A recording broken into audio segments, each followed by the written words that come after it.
Okay, so let's begin. Yes. Welcome to the Workshop Therapy Podcast. I'm your host, Andrew, and joining me today is one of my most interesting guests that I've had on so far. He is well known for his barbecuing, and he also sometimes does some woodworking.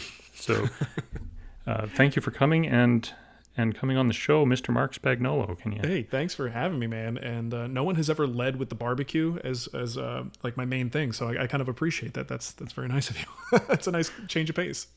Well, I kind of thought that actually that might be the case because, like I said, I'm a fanboy. So I've every time you post something on Instagram, like I was on this podcast, I go check it out or whatever. Yeah, awesome.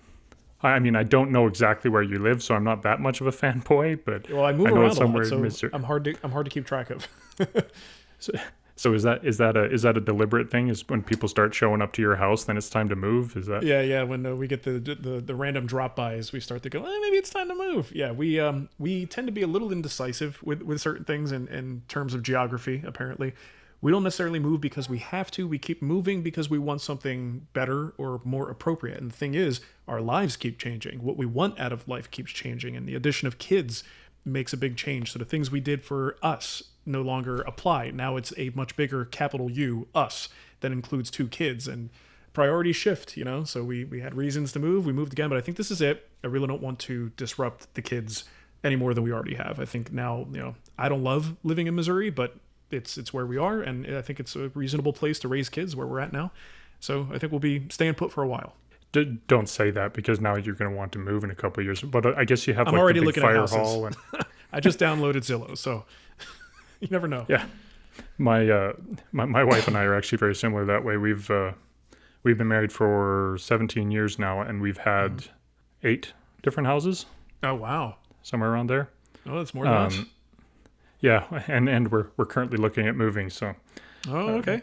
Part of that though is like when I said on Instagram there, I also have 3 degrees and stuff. So I've been all over educationally too, and lived in a few different places while I was going to school. So that adds to it. So it's not just moving, but you're right. When kids enter the picture, it makes your whole life decision making process change. We were in Arizona and things were fine, for the most part. I didn't love the heat, but we stayed inside most of the time, so it wasn't a problem. And then the kids came along and you're like, well, now we need free resources to go and get these kids exercise. And then you go, well, you can't go out in the summer because the playgrounds burn skin because the metal is that hot. So like we would find ourselves going to malls just to go to someplace air conditioned. It was like, we got to do something where there's like a 4-season climate where the kids can enjoy all the different things that are offered by a 4-season climate. So that was the thing that moved us into Denver. But yeah, kids will change everything. And then your wife is from the area that you moved to now, right? Mm-hmm. Yep. She's from the St. Louis area. So you moved down there? Yeah, so we're just outside of St. Louis and in Lake St. Louis, actually, and her family's just a little bit more west. But now my brother-in-law works for us. We get to see my mother-in-law on that side of the family. We get to see them, at least a couple times a month. And that was one of the big reasons was family, just to be more in a hub where more of our family happens to live. And then also, of course, for the business, we wanted to make some big changes there with the acquisition of a piece of property just for the business. So I think those two things and just not wanting to disrupt the kids anymore means that like this is going to be it for a while. It feels unfair if you don't have to move to keep uprooting your children from everything they know, just to satisfy a whim of something we want to do, so can't do that forever. I had to redact a funny story here for fear of getting in trouble with the in-laws. So if you are interested in that type of stuff and extra content, you can head over to the Patreon group and sign up at the $5 level or above, and you can get the full show, pre-show, show, after show as a single edit and podcast as well. So thanks for listening, and back to the show. The topic of this particular podcast is workshop therapy. It's mental health. I have an interest in mental health. Obviously, I'm working on a master's in clinical psychology right now. I'm a current chiropractor, although I'm not working because of an injury. The reason I reached out to you and asked you to be on the podcast here is because you just started the Strava group, Fit Woodworkers. Yeah. Mm-hmm. And so obviously, self-care seems to be important to you. At least as long as I've followed you, you always seem to be exercising. You always seem to be encouraging some people to exercise and do health related things. Mm-hmm. Did you find that self-care is an important thing for you? It's massive. It's huge just for mental health, physical health, especially as we get older and you start to see you're not invincible, and things that should heal fast don't anymore. And it's like, if you don't take care of yourself, like, what have you got left? And same thing with the kids. Kids change the priority.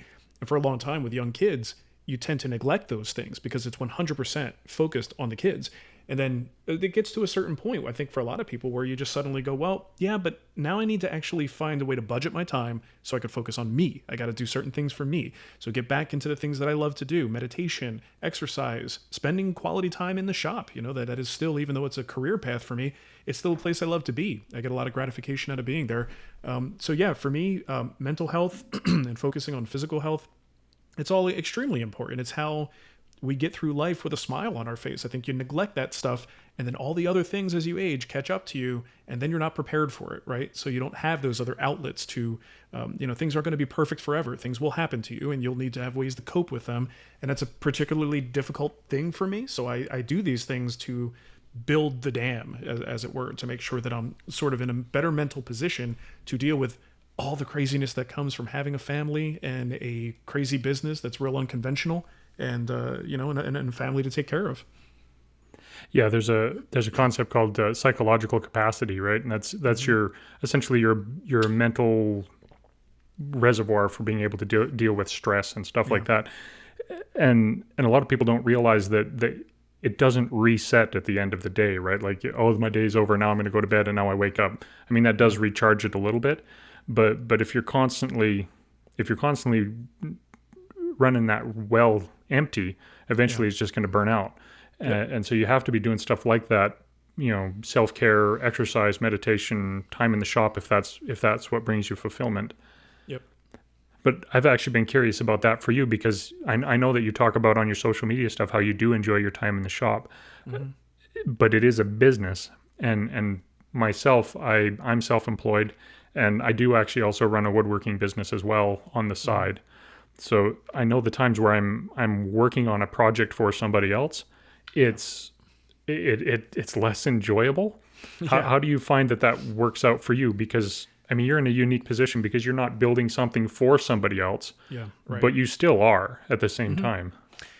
Yeah, it's something that there are elements about the job that can be really stressful. There are things that I would definitely call my non-preferred tasks. There are things with dealing with advertisers and sponsors. I'm fortunate to have the option to deal with them. And when I choose to do a deal, it's usually because I want to do that deal. But ultimately, making content and things, because there is a financial motivation to it, that does suck some of the fun out of it for me. Like when you're talking about doing the job, that's usually for a client. Well, my client is the advertiser. So doing that can sometimes, sap the fun out of it. Same thing with just dealing with the online environments. That's very taxing. I'm pretty open about my frustrations, in social media, the way the algorithms change and all the things that make it difficult for people like me who just want to make good videos and want to teach people woodworking to jump through all these hoops so that I can continue to run this business successfully, to do that thing that I want to do. And when everything tells you to do something different with your content than your heart wants you to do, and you have to decide, okay, like a great example is this whole crazy things with thumbnails these days and videos. They're ridiculous anymore.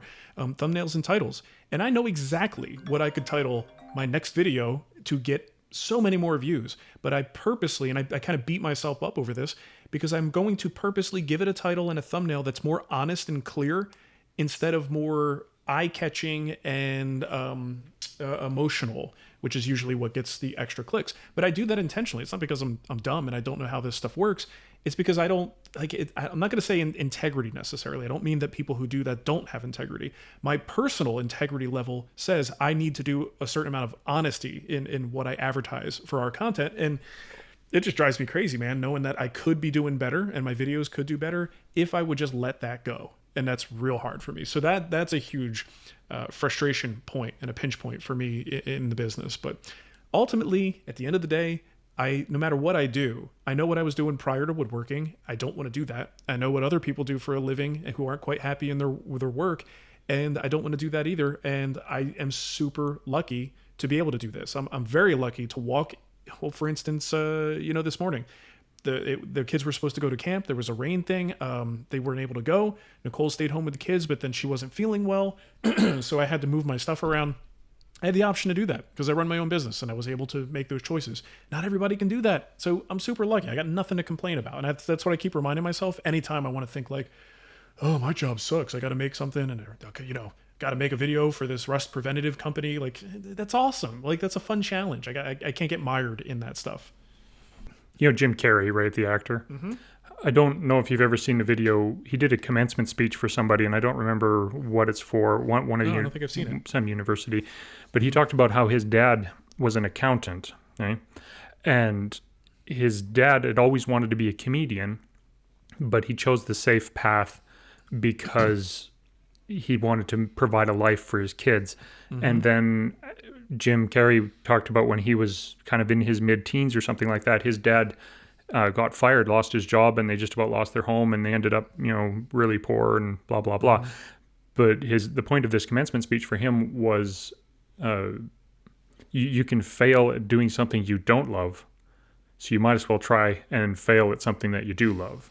Yeah. And so it kind of sounds like you and I are at the same point as far as the self-employment goes. You want to put up with the crap because you want to do what you want to do and not be bossed around by somebody else. Yep. But you pretty much nailed actually another question that I was going to ask you. Oh, okay. And let me bring it up here so I can. So what I wrote down here is, it seems like you have deliberately chosen not to chase the OMG, check out what I've posted type of content. And obviously that was a deliberate decision. Well, I'm glad you see it, because that's the other thing. You can go by comments, but not everybody who has an opinion, especially, if you're just like, you draw this conclusion by seeing things, you don't necessarily write me and tell me, you know what I mean? Like so I have to guess at what the lion's share of my target audience thinks. And the problem is the lion's share of my target audience, a lot of times, are just busy people living their lives who are not the type of people to go into a YouTube comment section and be like, I really enjoyed this video. Thanks so much. Or to go into a little bit more depth. I appreciate the fact that you don't do this with your thumbnails. Like, people, you're busy. You're not doing that. The people I hear from are the ones who have much stronger opinions about the things that I do. And it really mixes the message. It mixes it up for me. And it's hard for me to know which audience am I trying to work with here, and what people want, and the audience I truly want to speak to is not the majority. And that's the problem with the way content goes these days.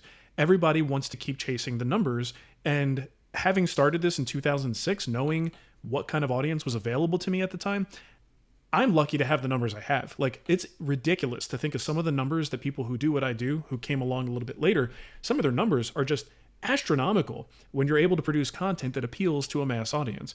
But for me, as just a fine woodworker who just tries to be a little bit of a goofball and have fun building some really cool stuff, but purposeful furniture, not just necessarily gimmicky stuff, I'm really lucky to have the audience that I have. I'm surprised there's that many people who want to watch, and it's hard to resist the temptation to do the things that would raise your numbers and make it intentional. And I dip my toes into it once in a while. There are times where I puke in my mouth a little bit and hit publish because I know I've made that title a little over the line for what I'm comfortable with. But I mean, it's tough because it's not just me. I now have 5 employees, and we have to make sure everybody is happy and fed and paid. And that's a lot of responsibility, and we have to make money to do that. Bit of a catch-22. Yeah. Well, that goes to the fact that you have a business built around the social media that's not dependent on the social media itself, even though it is, right? Like you're not dependent on ad revenue. Ad revenue, I'm assuming, is the icing on the cake, not necessarily the cake itself. For sure. Yeah. Well, and the thing is, our business is very multifaceted. We have a lot of different things that we have our hands in because you have to. Like, if something goes sour and goes south, or Google changes some rules about how things get monetized and that money goes away, what are you going to do? Like, you've got to have multiple streams of revenue. So that's always been a big part of our strategy. Yeah.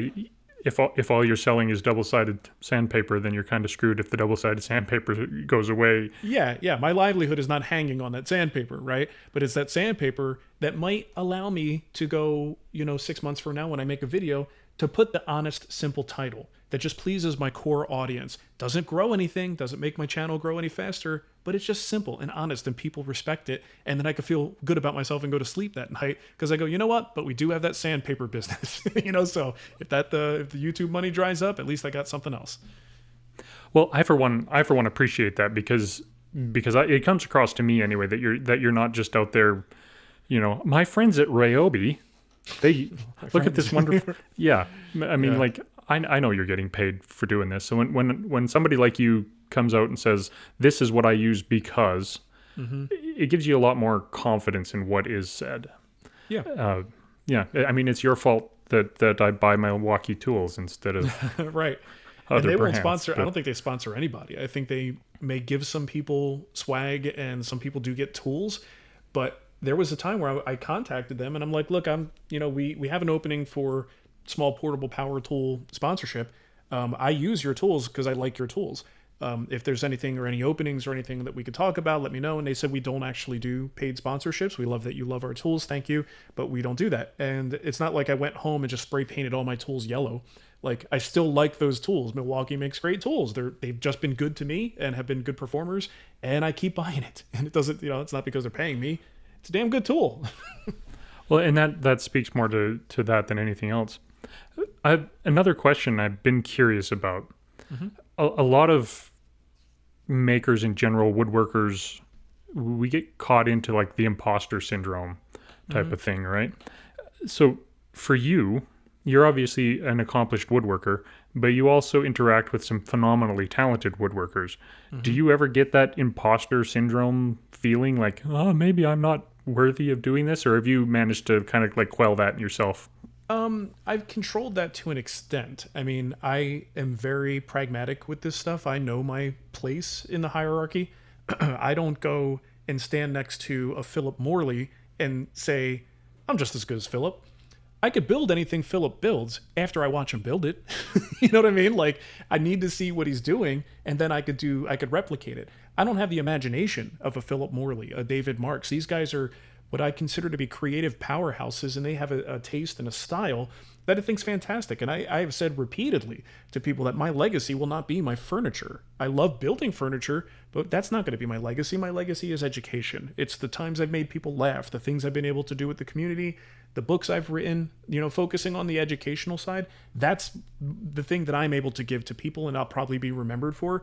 So I'm over it. Like, there are things that I do wish I had more time to focus on so I could become a better woodworker, but my personal woodworking education took a back seat to everything else once I started to make content. It wasn't about me anymore. In a lot of cases, it's about staying in the safe zone so I don't look like a fool. And that is very limiting. It's really hard to grow like that, but it does allow me to present good content to make sure that, I'm honest with my knowledge base about this stuff, and anything that I don't know, especially in something like our paid online course environment, the Wood Whisperer Guild. I bring in people who are fantastic woodworkers to do the things I can't do. I can't show you how to weave a chair, but Caleb can. I can't necessarily design like Philip does, so I hire Philip to come in and make a great project that people can learn from. So it's organizing all these people and bringing them together and making those people accessible to anybody who is able to get the course, So for me, I don't really feel much in an imposter syndrome in that way, but I've always been a self-doubter for the most part. I wouldn't call it imposter syndrome. Because I think over the years it's been beat into me that we've done okay. Like, my family is safe. But the way I would like to describe this to people is every year we would get like a check from Powermatic. This is like back in the early days. And as soon as it would come in, I'm like, okay, we got to invest most of this. I guarantee you this isn't going to happen again. This was the last time. We're not going to be able to get any more money out of this company. But then the next year they would send a check and we'd be able to continue to grow the business. It probably took, I don't know, maybe 6 or 7 years of doing that before I was confident enough to say, I think this thing is working, and everybody that watched us had a whole different opinion. They thought, they're thinking, oh, they must be super successful. I was just doubtful. It just didn't seem like a way anybody could make a long-term career, out of that. So I like I said, it's weird. I can't say I'm like the most confident person about it, but I think I've gotten comfortable with my position. But I'm also, like I said, I'm not trying to be something I'm not. So when you're not trying to be something you're not, it's actually pretty easy to be comfortable with who you are. because you're not pretending, right? There's no imposter syndrome unless I'm pretending to be something I'm not. Yeah, I'm curious about the whole social media and the imposter syndrome type of thing. Are the people who are, you always show your best side, obviously, on social media, but is there that background? Well, actually, I'm a fraud because I did make a mistake here. I just didn't show it. Yeah. Is that where that comes from? Or? Yeah, maybe. I mean, I know lots of different personalities in this business. I know people who come across as some of the happiest people you'll ever meet, and I know that they suffer from depression. Sometimes maybe the persona is part of their therapy. For instance, the fit woodworkers thing, right? I'm not doing that because I'm some kind of fitness guru. I have no business giving anybody fitness advice. I do enjoy exercising, but I wanted to lead this like effort to get people, because I've met a lot of woodworkers and I see the condition a lot of woodworkers end up in, and I think we could all do a little bit better, me included. So that was kind of a thing of personal accountability, as I'm getting, now that we're finally kind of like fully settled here, getting back into my core exercise routines. And I felt like I kind of just needed a little bit of an extra jolt, right? So a friend of mine invited me to do one of these little month-long competition things, not really a competition, but a challenge. And I didn't really know the website he was referencing that started it. So I was like, you know what, man, I would love to do one of these in the woodworking world. Like, why not? So the next day I just went in there. I'm like, who would be interested? And turns out a lot of people were interested in this thing. So that's really what it's all about. It's just, personal accountability and just making sure other people are encouraging you to keep going, to come, kind of help me get to where I want to be with my fitness goals. And I totally went off on a tangent on that, but I think you might have gotten my point. Yeah, well, that's the thing about social media, though, right? It is that two-edged sword. It's very good for that motivation. Like you said, you go into I need to do this for myself, like the exercising or whatever it is. And social media is a tremendous boost for that, because you have that accountability, other people watching you doing it. But then the flip side, though, is going back to the imposter syndrome. You get that, well, all I see is everybody else's, Marc's on Peloton and he can do 400,000 miles of biking to my 2. Yeah. Right. I think it's definitely, it's very personal in how people internalize that. Because I can tell you right off the bat, I'm not a fan of leaderboards. The concept of taking everybody and seeing who's doing the most. There are just people who will run absolute circles around me. So it was actually really funny because we started the Strava group. It's the first time doing it. I've been on Strava, but I have never done a group or anything. And as soon as I did it, it created the group. People started to join. There's 10 people in there, right? So I was in the top 3. They put a leaderboard, whether you want it there or not. I was in the top 3. And then within a few minutes after announcing the Strava group, it was just, we were hammered. So my real intention with this was not just to find the fittest woodworkers, but to encourage woodworkers to be fit. And as soon as the people found this like fitness thing, I found some of these guys, they don't need my help. They do not need anybody's help. They are monsters on a bike or whatever their exercise of choice is. And then immediately the leaderboard now went from encouraging to potentially encouraging for a lot of people, and me being in the top 3 is a fairly attainable goal for a lot of people. It's not like I'm breaking any records, but these other guys came in and just kind of swamped the top 10, and that's where it shifted for me personally, psychologically. I then looked at it and I was like, well, now it's just another shitty leaderboard that I don't want to really look at. You know what I mean? Like, not to be negative about it, but when you see numbers that you consider unobtainable, it can be a little bit disappointing to see that. So I'm trying not to focus. This thing is not about that leaderboard. Those guys are awesome. The people who are doing that are good for them. That's fantastic. Where I want to be is hanging out with the people all the way at the bottom who maybe they're starting at 0, and any positive stuff that they're doing is pushing them in the right direction. Those are the people I'm aiming at with this, but everybody's welcome. So, yeah, I was thinking about, speaking of leaderboards, I was thinking of a book I recently read called Punished by Rewards. By a doctor called Alfie Kohn, and he talks about the demotivation effects of reward and leaderboards, things like that. Like, you want to be in the top 1% or whatever. That's actually ultimately very demotivating at the end of the day, because it removes your intrinsic motivation to do something and puts your motivation into the extrinsic or externally motivated. So if there is no reward, if you can't get to the number 1 position because the guy at number 1 is an absolute monster, it demotivates you for the rest of your enjoyment. So you lose that self drive to do things. Oh, totally. And I don't know if it's a a personal flaw, or like the technique that I use is avoidance in these cases. So like the Peloton is a good example. When I ride a Peloton, I used to look at the leaderboard and I'd be like, yeah, I'm a fairly fit individual. I follow the instructions of the instructor. They tell you what cadence and what resistance to be at, and I follow it. In some cases, I exceed it. And then I look at the leaderboard, and this is a ride that's been around for a few days, and I'm like, number 10,000, you know? And it's like, you look at that and you go, what the hell's going on here? Like, can I really be that bad? But it's like, it doesn't matter. And so I learned to just go boop and swipe that thing out. I do not care about the leaderboard. All I care is about what I did last time and how I'm doing this time. Like that. If you can get yourself to focus on that, I mean, maybe, so I'm saying maybe there's a better way to work through it and internalize it in a different way. But for me, I just don't want to look at it. I don't need to. I find the negative reward there, exactly what you're talking about, to be a very strong motivator to get rid of it. Yeah. So another thing that I've noticed that you do, seems like every year around this time of the year, you take a social media break, right?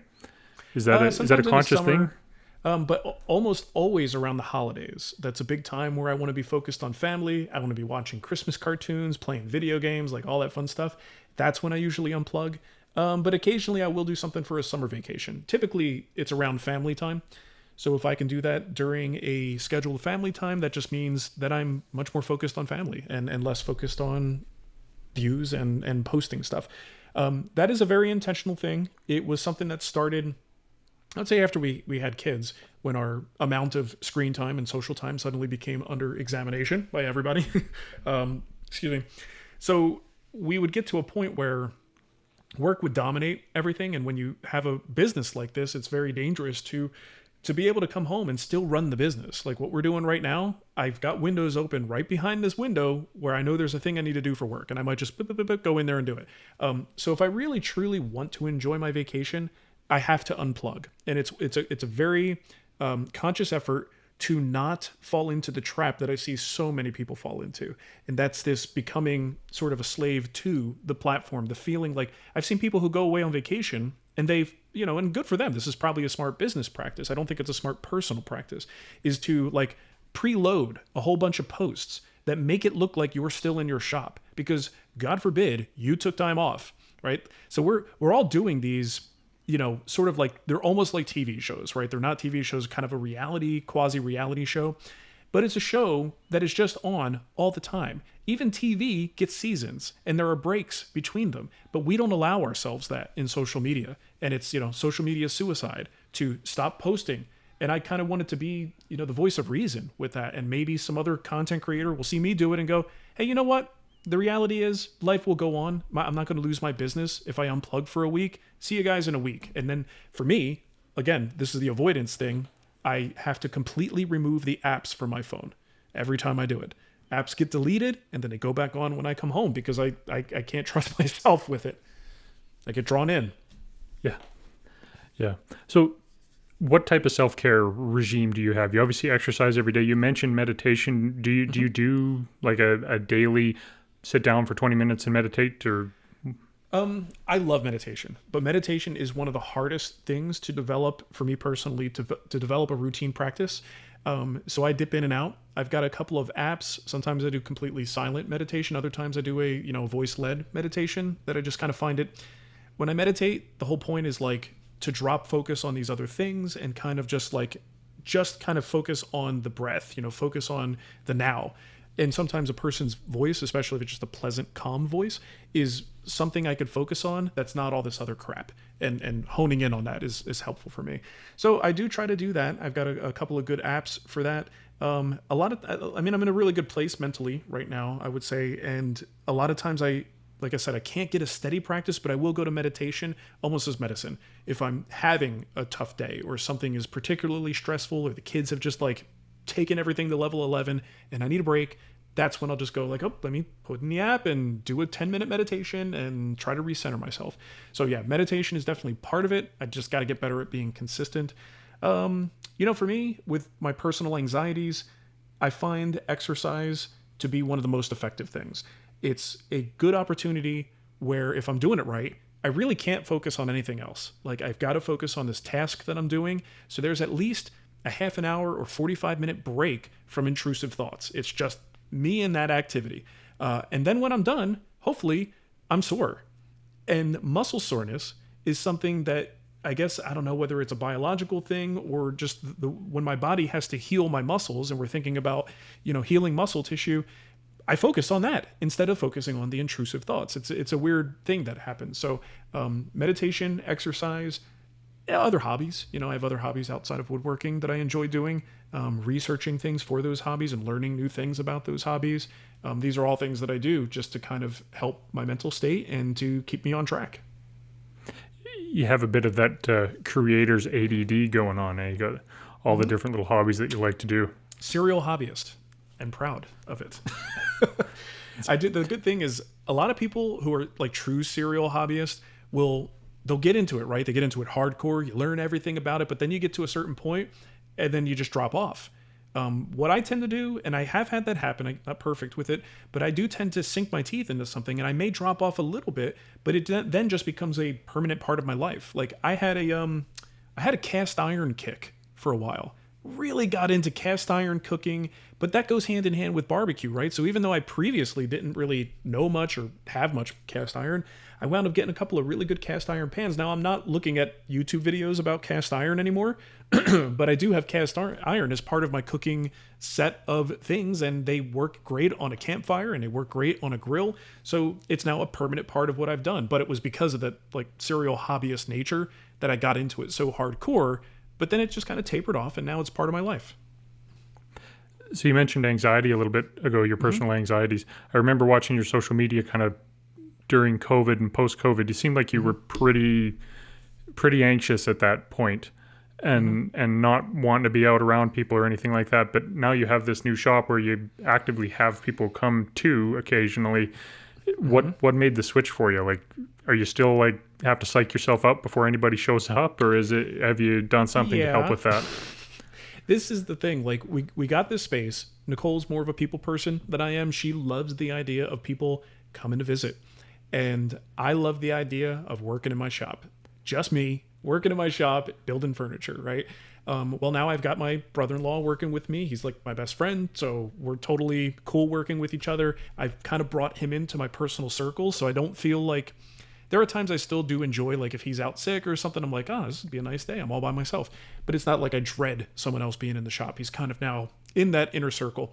But we still get to the point where, like, if somebody stops by unannounced, I have trouble with it, and I don't want to be mean, and I'm not mean. If somebody stops by, I'm not going to be mean to them. We're going to talk, but it is a personal anxiety to not be prepared for that interaction when it happens. And having it's not a public, it's a private building, but having a space that's accessible, that is not my home, is really that open invitation to let people stop by.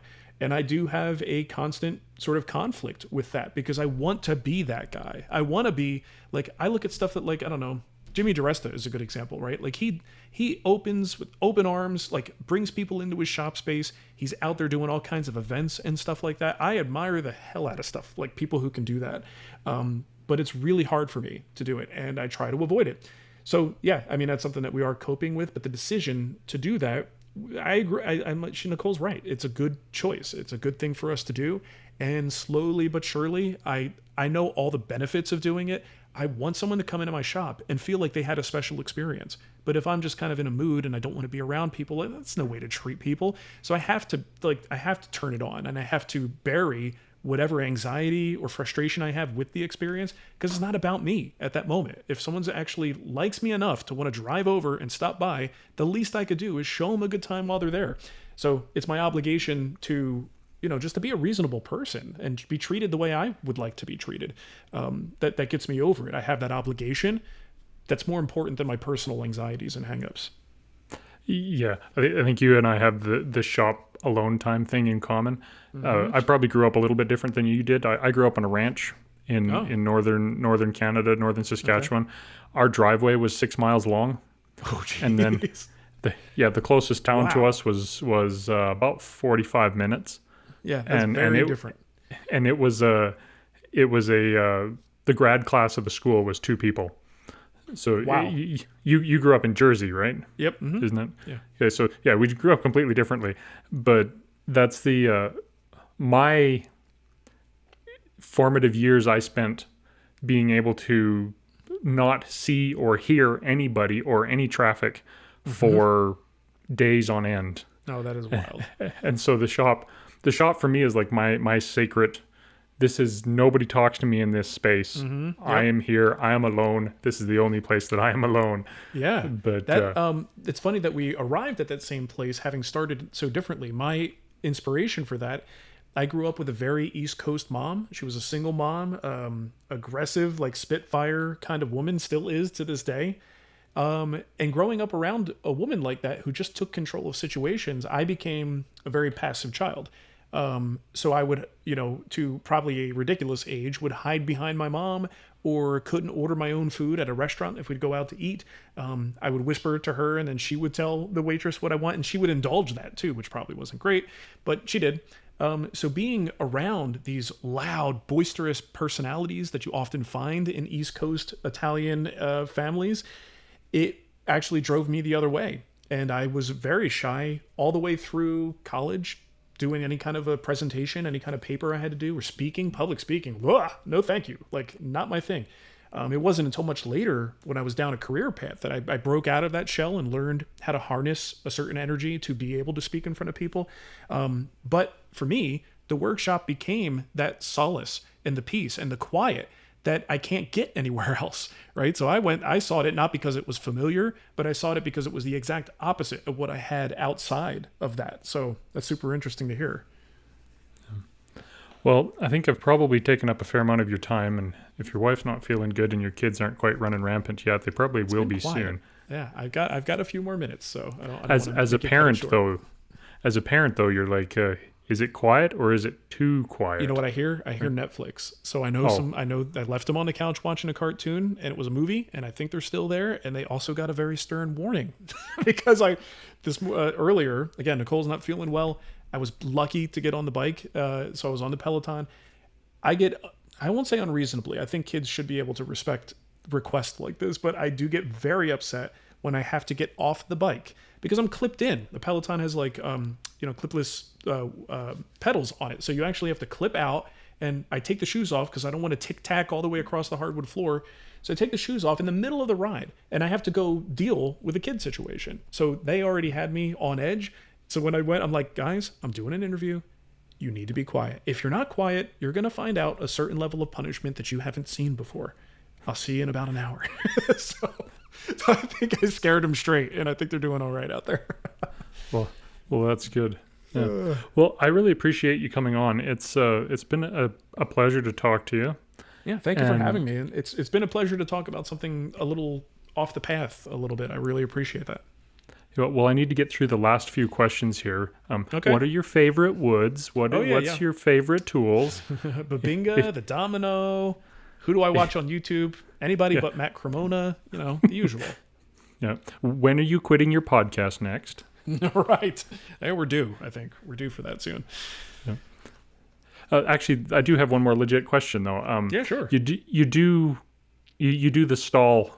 And I meant to listen to a couple episodes of it, but I didn't because I'm not much of the extent of my barbecuing is usually slightly blackened. Okay. And half the time kind of raw in the middle. Yeah, okay. But California blue. Okay, there you go. Yeah. Hey, isn't that what that is? Anyways, but I didn't get the chance to listen to the stall. Oh, sure. I do watch your YouTube Wood Whisperer barbecue channel though. Okay, cool. And I have a question about monetizing your hobbies because that is a hobby for you, right? Like it's not but you've monetized it, you've made it into a YouTube channel. Does that affect it for you? Does that make it more enjoyable, less enjoyable? It could. Or you it can make it more fun in some ways because then you go, this is now a business expense. So Nicole, when I want to buy my next grill, sorry, like I have to, and it's for the business. It can make elements of it more fun. The reality, though, is I don't monetize it. I mean, technically it is monetized in the sense that the few videos I've made do have ads. I actually, early on, just because of my Wood Whisperer notoriety, I was able to get a couple of sponsors. Like, out of nowhere, just for a single video. It wasn't like a long-term thing. And I can, like, we get free rub and stuff like that all the time. So I got a few of those things, but absolutely, yes, if I had pushed it to really truly make it like a viable thing, I haven't made a video in a long time. It would actually turn me off a little bit to it. So that's why I haven't done a video. Like, my last video was months ago, and it's just because I outside of people requesting that I make more of the videos, I have this much pressure to make more. I don't have to. It's not something I depend on. I will make one when I feel like making one, and I hope people are there to watch it. So I still, even though I'm making videos about it, I still fully put it in the hobby side of things. I'm just letting people in on this hobby that I'm doing.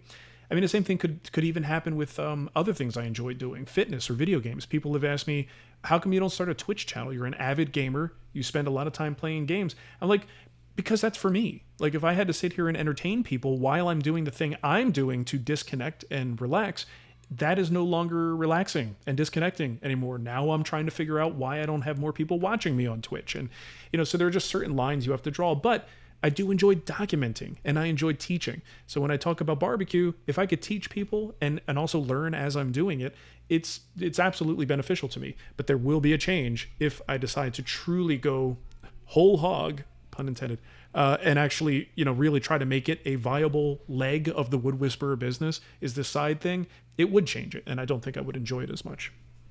So what you're saying is there's a chance that at some point we might see the Wood Whisperer fitness channel where you're strutting in front of the TikTok camera in your bikini to get the views, but you gotta maybe do what you not. gotta do, man. Yeah, I mean, I just bought a really expensive bike. Nicole wasn't super happy about it, and it would have been easier if it was a business expense, but it's not. So, yeah, I think you got to be careful with that stuff. This is one of the traps. I think you always hear it, like with millennials in particular, that every hobby kind of becomes a career path or has to be monetized in some way, or it's not worth doing. And it's like, man, that's a shame. I hope that's not true for most people, but I can see how that happens with myself. Anything I really get into, I am super tempted to use all the tools and knowledge I've amassed with the Wood Whisperer to see what I could do with something else. But I don't think it's good. I mean, if you enjoy it, you enjoy it. I think for me, I don't think it's good. So I gotta be careful with it. Well, that's honestly why I have a woodworking business, is because of that. I have these tools. I need to make them pay for themselves. Yeah, but right. Yeah, you're right. It does. The times that I'm actively doing it just for myself are definitely much more enjoyable than when I'm doing it for somebody else. Mm-hmm. But and I'll tell you, my favorite times to be in the shop are when it's actually not a video. Something for whatever reason I can't justify it, or I don't think it'll be interesting, but I have a task to do. Just music playing. I am in my glory in those moments. I still love the shop for everything it represents. And there is a bit of a ball and chain mentality with everything else that I have to do to keep my business running. So, but again, I think woodworking is so much of my core that I will never lose interest in it. I will always do it, but I might shut the camera off in the future. That's probably what retirement will look like for me, is just woodworking, only maybe I won't record this project because I don't have to. I'm retired, You'll have a video crew out there going around to whoever's hot at the time, getting them to do their project that you can film those other guys. I'll write the check, go film it, and publish the video. Have a manager run the Wood Whisperer Guild for you. But yeah, there you go. Well, once again, thank you for coming on. I appreciate your time and the time that you've taken, and thank you for everything you do for the woodworking community, especially because I know you do take time to do stuff like this, and you do encourage people to be fit and to, despite the fact that your business is reliant on social media, I know that you've several times encouraged people, turn off your phones, go do something else.